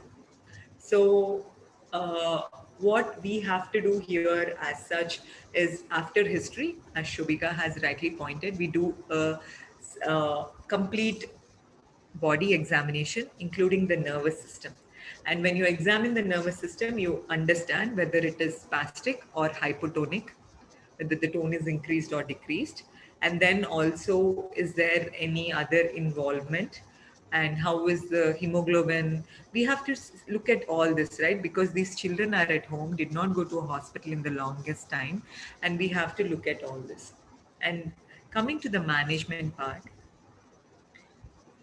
when you look here, you're looking for contractures. I used the word before. These are permanent deformities because of the increased tone. We look for any abnormal movements. We look if the child is able to walk or not. And this is called GMFCS, right? So this is the gross motor function classification system. The level 1 is when they walk without support and they're able to do their activity. Level 2, you can see that they're holding a railing and the child is able to walk. Level 3, they can push their own wheelchair or walk with crutches. Level 4, they can operate electric wheelchair, which I think is not available either in your setting or my setting. And level 5 is they need a caregiver with them all the time, because if you put them in a wheelchair, the child's head is falling to the front. So this is a good classification system. We will give you these slides. Please use it when you assess children, and you can note what level they are in. And this is to talk about spasticity. Based on this, you can give the grading, the scoring of it. Just a second. And then we talk about something called dystonia.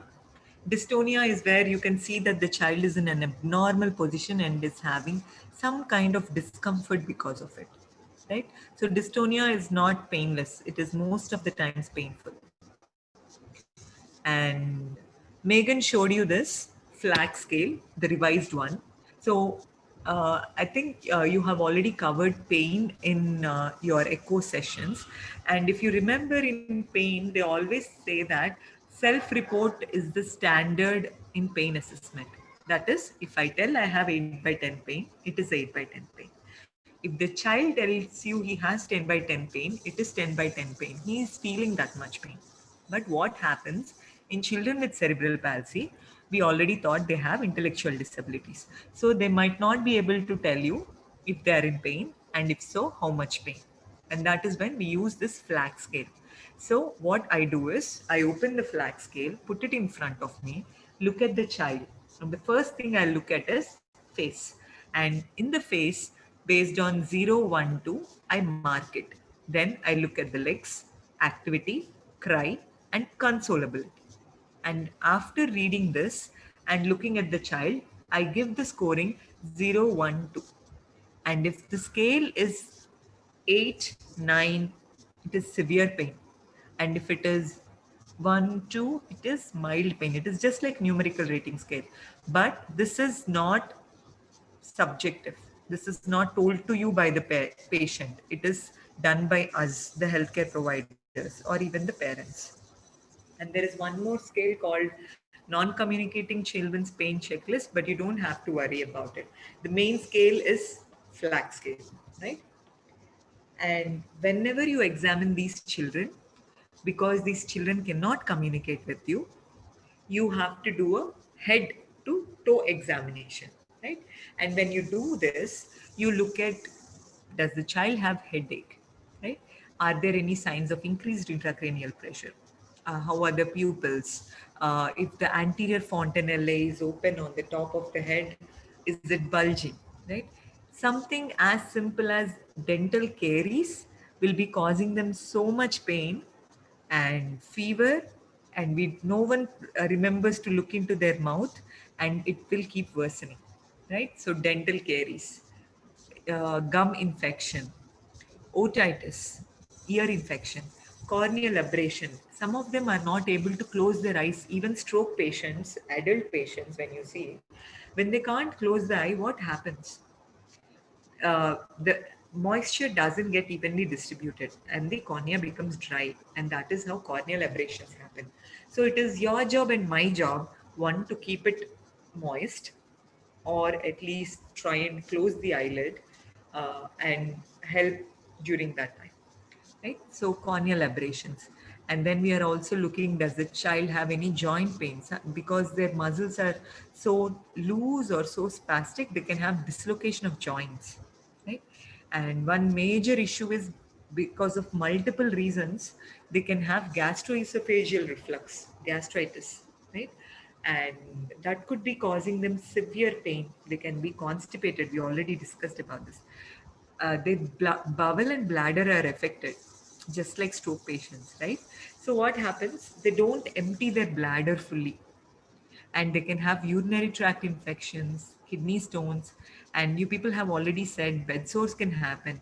So when you look at these children for the first time, if you can find any of these causes, you are going to make the child's life so much more better, because these are all easily treatable causes. Dental caries, starting a good antibiotic, urinary tract infection, antibiotic, right?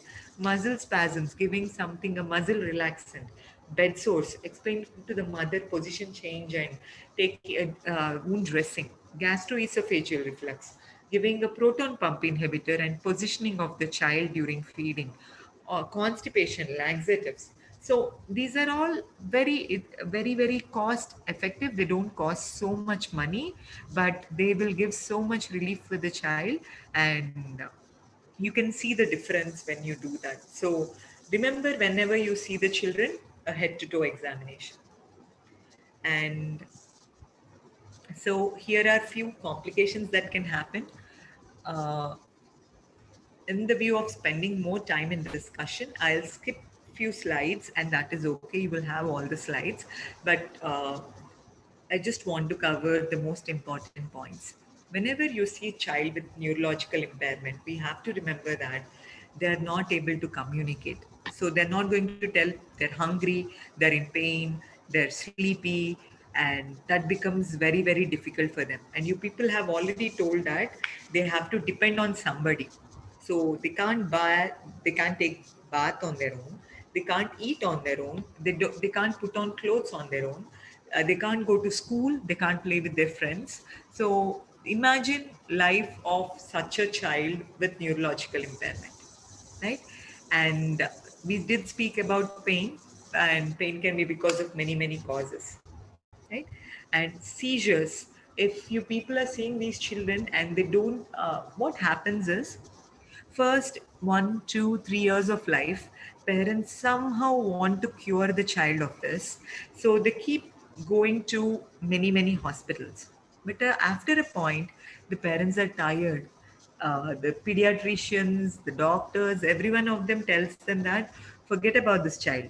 Right? You can have other children, or they tell please care of your other kids. Forget about this child, and everyone keeps telling them to forget, and they spend so much money thinking that the child can be cured. At one point, they'll say, okay, enough is enough. I'm not going to spend any more time. And I have seen this in the rural areas of around Hyderabad happening. And so what they do is now they keep this child at home. Initially, they would do physiotherapy, but then life happens. Everyone becomes busy, and no physio is being done. Severe contractures. The child last they met a doctor was 5 years ago.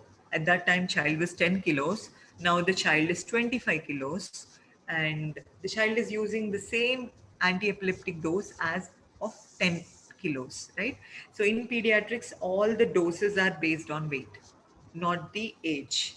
Based on the weight, we calculate the dose of the drug. And the child is having repeated seizures, mother is giving the same drug, same dose, but still seizures are happening. All you have to do is open the drug dosage book, or check on internet what is the appropriate weight based dose, and you are a miracle worker. Just increasing the syrup dose will change the life of the child. The child will stop seizing, right? And we did talk that there will be swallowing problems, and this can cause aspiration, right? And sometimes this aspirate their own saliva. It is not that the mother gave something and the child aspirated. And whenever aspiration happens, they come back to hospital, they get admitted, and these can get so bad that ventilator might be required. I have seen so many children requiring ventilator, and they go on to ventilator, family doesn't know what to expect, and the child dies.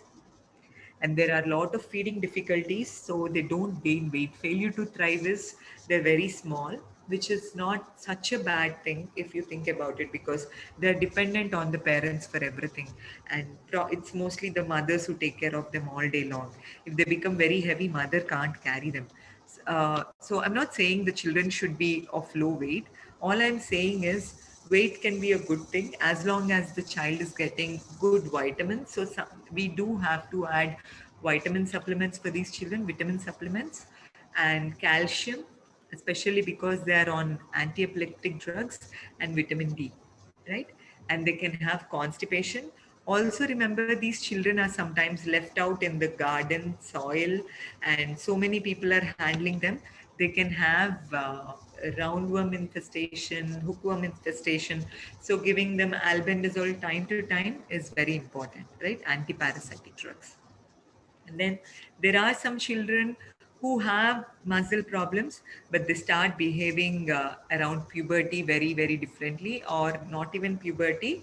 Normally, also, they have behavior issues, anger issues, and it becomes very difficult to control the child with non pharmacological management, right? And then there can be fractures, we spoke about it. And remember, even cerebral palsy happens in girl children, and after 12 years, 13 years, they attain menarche, right? So now they start with all the other problems, they start bleeding every month. And if both the parents are working, suddenly the mother has to stop working that many days a month, take care of the daughter.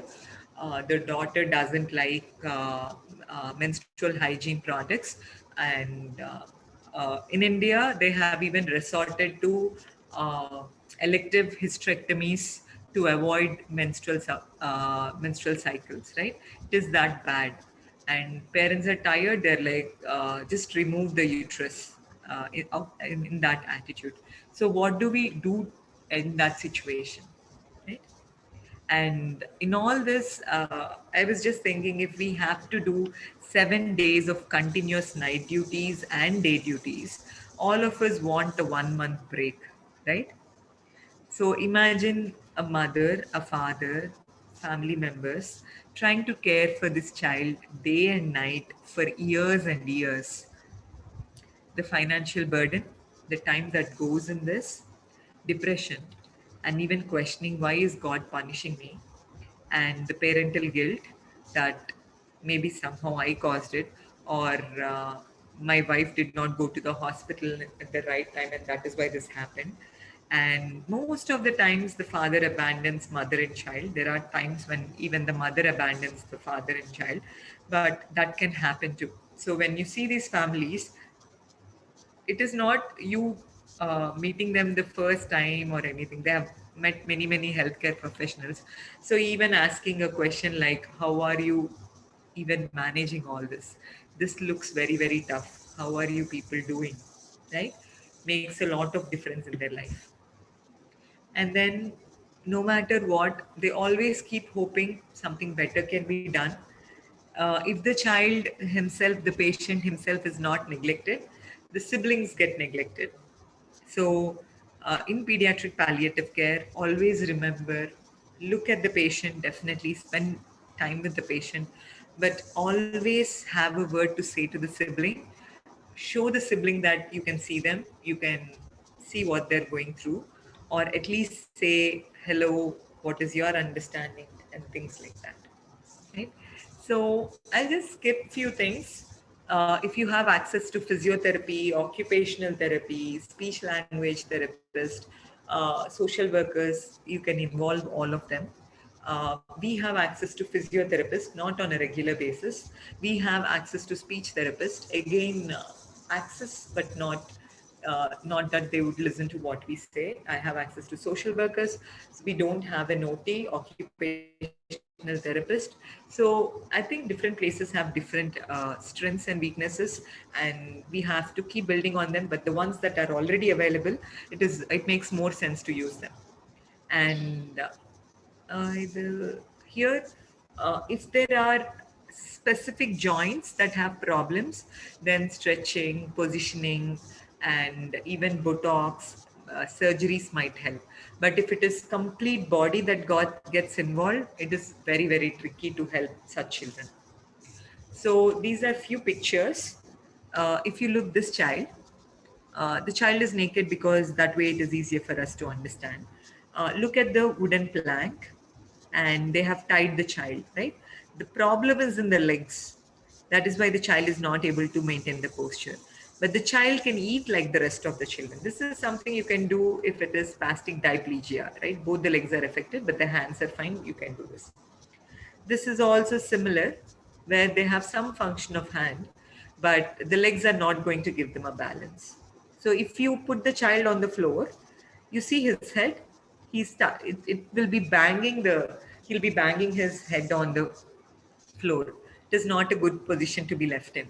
But this one, these are some things that are made at home. Look at this. This is made with the stick, right?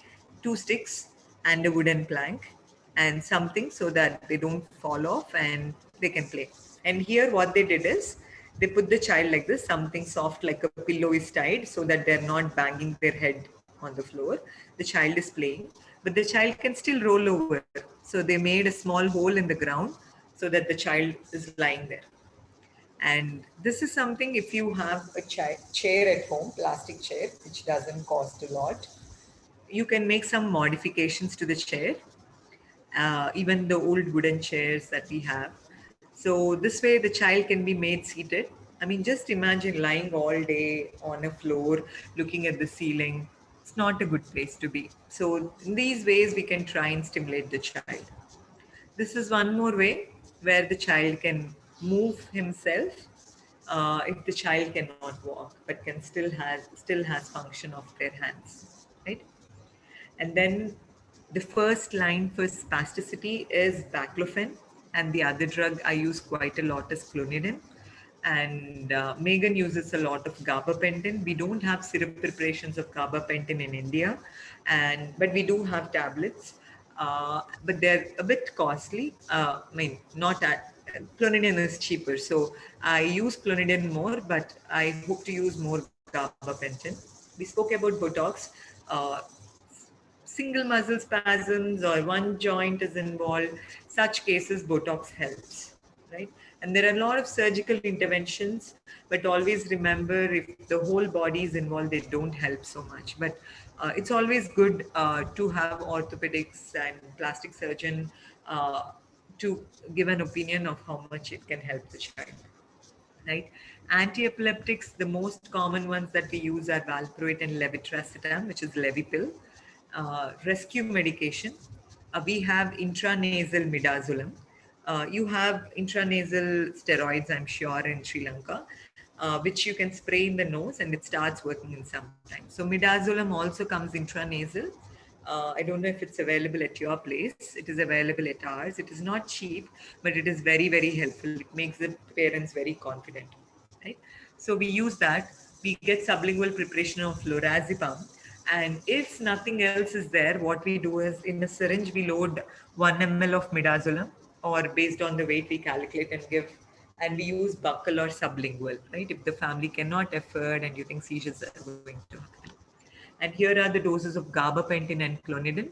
You can increase them and you can slowly wean them off. And they're wonderful, wonderful drugs, especially if they're not sleeping and they look like they're in pain and you can't find the cause of pain. You have done everything, but still the pain is not going away. I would definitely think about gabapentin and clonidine, right? They can have bed sores, you people have said. They can have recurrent infections. They have a lot of feeding issues. So we have to talk about correct positioning. And I have written here thicken liquids. So most of the times they aspirate water and milk, right? So what we tell them is the rice flour, that and even the sago grains. I don't know what they call the sago grains. We call in Telugu sagubiyam.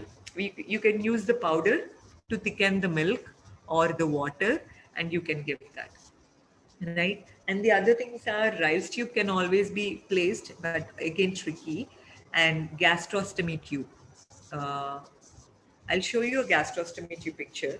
But before that, here is a plastic bucket. And what they did is they cut it this way. And because these would be a bit sharp, they have kind of lined them with cloth. And the baby is sitting here. This way, the mother can look at the baby and feed the baby. And instead of spending a lot of money to create a baby seat, you can make it at home, right?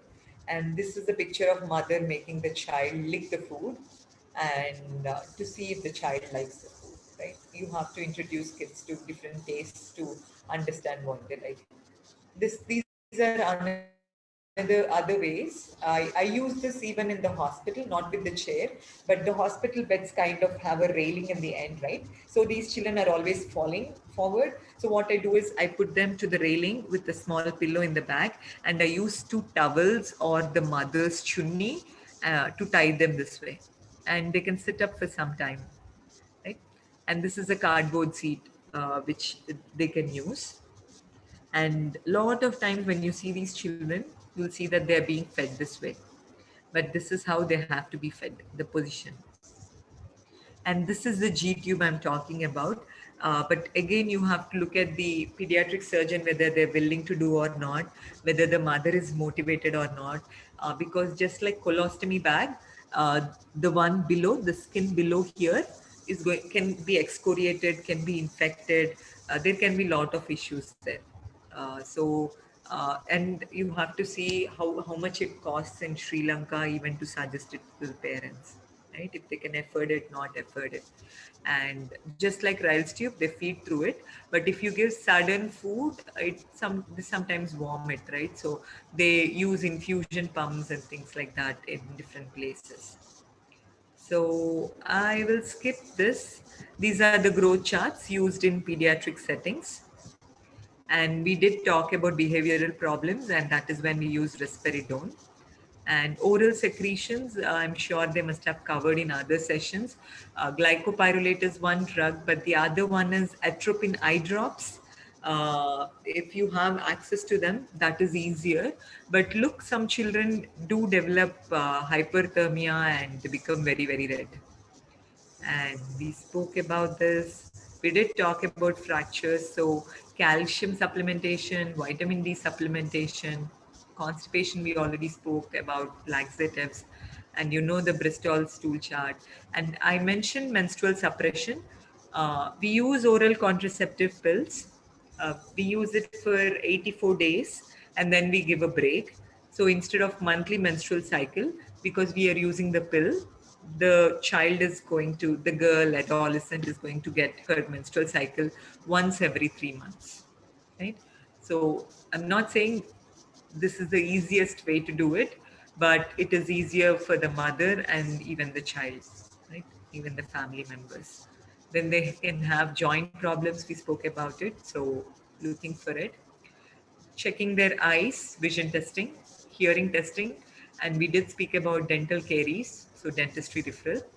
And I've just put the drug doses for your reference later. Spasticity and dystonia, baclofen dose, diazepam dose.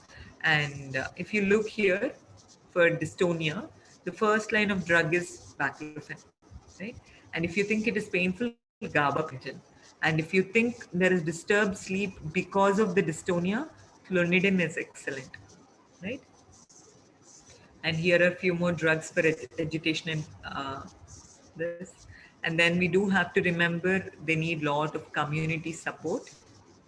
And I'll just stop sharing so that we can discuss, right? Yeah. Sabudana, yes. Any questions?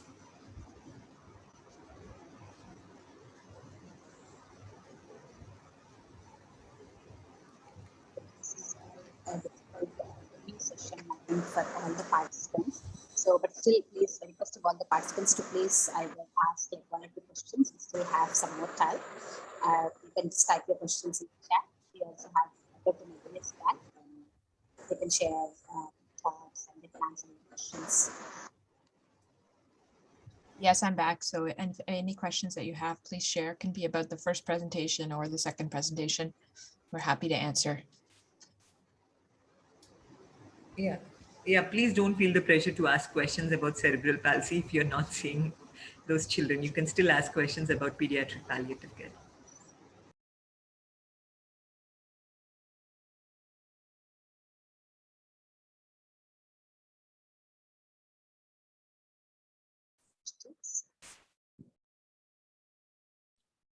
How many children are you all seeing who might need palliative care? Is it 1 or 2 a month? Is it more like 10 a month? Does anybody see more than that?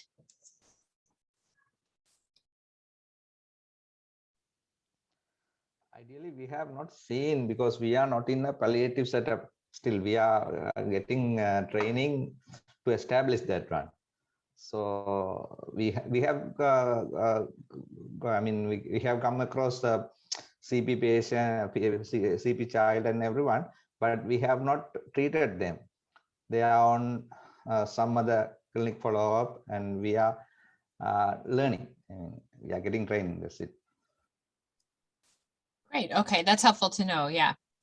Yeah, so if you're starting a palliative care program and you're mainly focused on adults, you will pick up these children. They will come into the program because they're out there.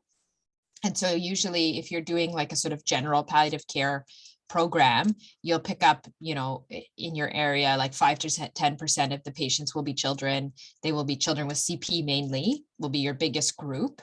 And then maybe you'll get 1 or 2 with cancer who come and they need support, symptom management especially, and counseling while they're going through treatment, and then hopefully they get cured. And then if they get cured, great, you can usually discharge them from the program after a couple of years, because cancer treatment for children takes like 1 to 2 years often. And then once if they don't get cured, then of course you can step up and give more palliative care and hopefully home-based care if they need end-of-life care and stuff. So That's going to be what you see if you're just mainly doing general palliative care. And the pediatricians are going to ask you what you're going to do, what they're not going to do, because sometimes it feels that you're trying to replace them or something.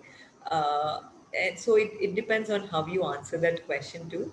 And I kind of answer with more to the continuity of care, right? So the pediatrician sees this child every time there's an acute problem, but what is happening between the acute problems? Right? Someone has to keep following them, and I try to tell that I'm filling the gap, and the child is definitely going to come back to you as the complications are going to come. But just to ensure the continuity of care, so that the family doesn't feel lost between the episodes. So palliative care is hand holding continuously. And when I say that and I promise that to the families, I get the buy-in, I become part of their journey. And that is when I start slowly adding vitamins, calcium, vitamin D, and all these things just to make it easier and try and get physiotherapy done.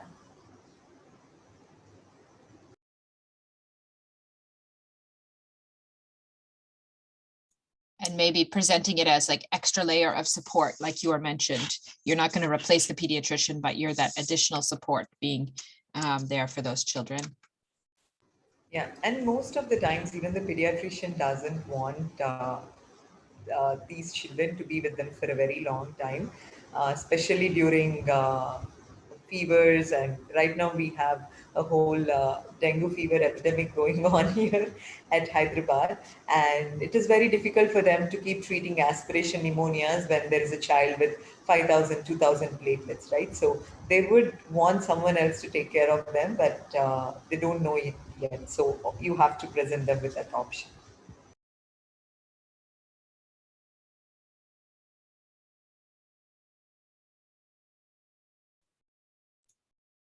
Hi, Spandana. Are you with us? We lost you. Look, sorry, am I audible? Yeah, Was now it- you're audible. Yeah. Okay.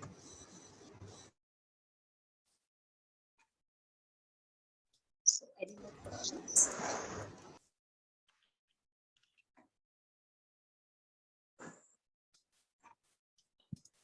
Dr. Megan and Dr. Spandana, like, shall we just wind up, or do you have something to say?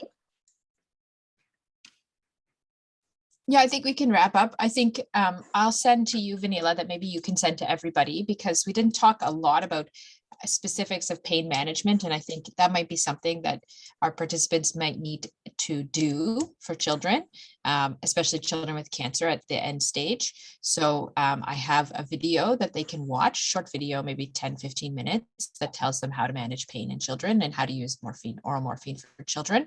Videos made by Dr. Ishak, so it'll be very good. Sure. So I'll share those resources. And again, really encourage you, if you're interested, to do more pediatric training. We have this course coming up in October. And then there's the ICPCN online courses, which are just self-directed. There's no live component, but they're good background reading. And they have some assignments, and then they mark them and give you feedback and stuff. So really encourage you, if you're interested to pursue this further, very much we are welcoming you to do that. And you can contact with myself and Spandana about any questions that you have. Please don't hesitate to contact us. I'm happy to be on the WhatsApp group if you want to add me, Vanilla, just to answer any pediatric questions that come.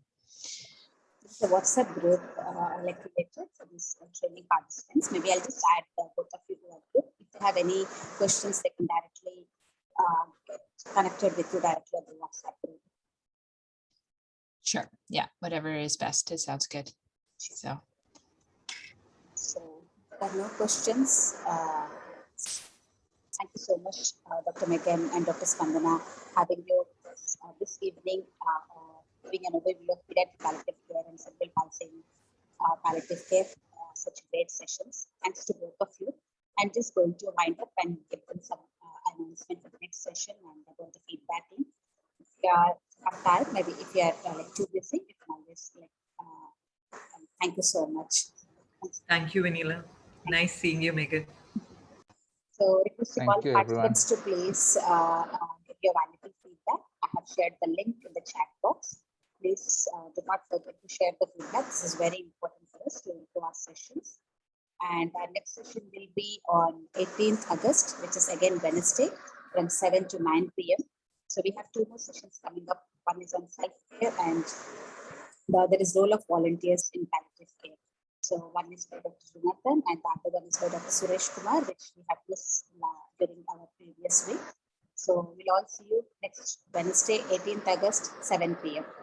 Thank you, and please do not Thank you very much. forget to share your valuable feedback. Thank you. Thank you, everyone. Nice to meet you all and stay well. So much, Dr. Megan. It's nice to see you.